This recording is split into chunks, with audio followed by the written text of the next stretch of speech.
આવો કલ્યાણકારી પ્રશ્ન પૂછ્યો કે માણસ છે ને અત્યારે અસુરી બુદ્ધિના થયા છે, પોતાના પ્રાણ ટકાવવા માટે જ જીવે, પોતાના પ્રાણ ટકાવવા માટે જ ખાય, પોતાના પ્રાણ ટકાવવા માટે જ ચાલે, વોકિંગ કરે, પ્રાણની જ રક્ષા કરે, બીજાની રક્ષા ન કરે, એને અસુર કહેવાય.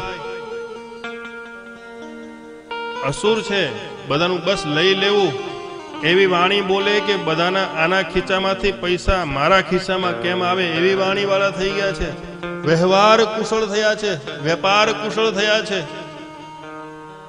પરમાત્મામાં પ્રેમ કરવાના બદલે, પરિવારમાં પ્રેમ કરવાના બદલે બીજે બધે પ્રેમ કરે છે.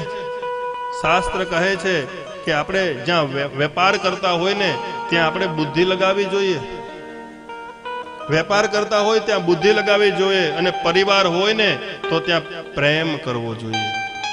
પરિવાર, શિવ પરિવારમાં પ્રેમ હોય ને, પોતાના પરિવારમાં પ્રેમ હોય ને તો પરિવારની વૃદ્ધિ થાય, અને વેપારમાં જો દિમાગ હોય ને તો વેપારની વૃદ્ધિ થાય.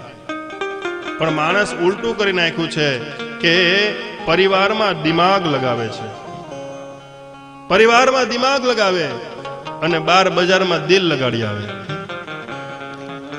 નો ઘર રે નો બાર નો રે, બાર દિલ ન લગાડાય.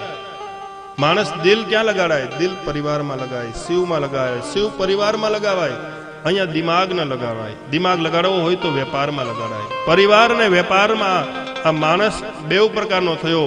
કેવો કે હાથીના બે દાંત હોય, ખાવાના અલગ અને દેખાડવાના અલગ. અત્યારે ધર્મમાં પણ ધંધો કરનારા બધા આવી ગયા છે. એટલે કોકને લાગે કે અહીંયા ધંધો થાય છે, પણ હરામ જો અહીંયા ધંધો થતો હોય પણ એવા લોકો આવી જાય તે આને પણ ધંધાનું માધ્યમ બનાવે. અને મને કહેવાનું મન થાય કે આ શિવ પરિવારમાં, આછવણીમાં કોઈ પ્રકારનો ધંધો નહીં. અહીંયા તો લખ્યું છે કે કોઈ પૈસા મૂકવા જ નહીં. એક એવું મંદિર, જો જલારામ બાપાનું મંદિર હોય ને તો આપણું ભવિષ્યમાં પ્રગટેશ્વર પણ થાય કે જ્યાં પૈસા નથી લેતા. અહીંયા બોર્ડ માર્યા છે, બોર્ડ માર્યા છે બધે કે અહીંયા ધાર્મિક ઉત્સવ નિમિત્તે કોઈ પ્રકારનું ઉઘરાણું કરતા નથી. ભાઈ આ તો શિવ બોલાવે ને એ આપીને જતો રહે, બાકી માગવાથી થોડું મળે. બે હાથ વાળા પાસે માગી તો ઈ તો બે હાથમાં હમા એટલું આપે, 1000 હાથ વાળો 1000 હાથે આપે. દેતા હે તો છપ્પડ ફાડ કે દેતા હે.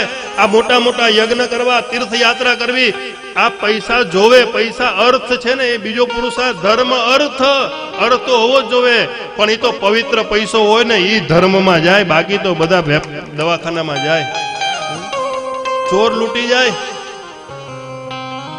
તમે કમાયેલા પૈસાના તમે સિક્યુરિટી છો, માલિક નથી.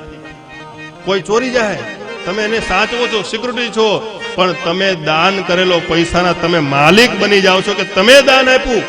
એ કોઈનો નાશ ન પામે.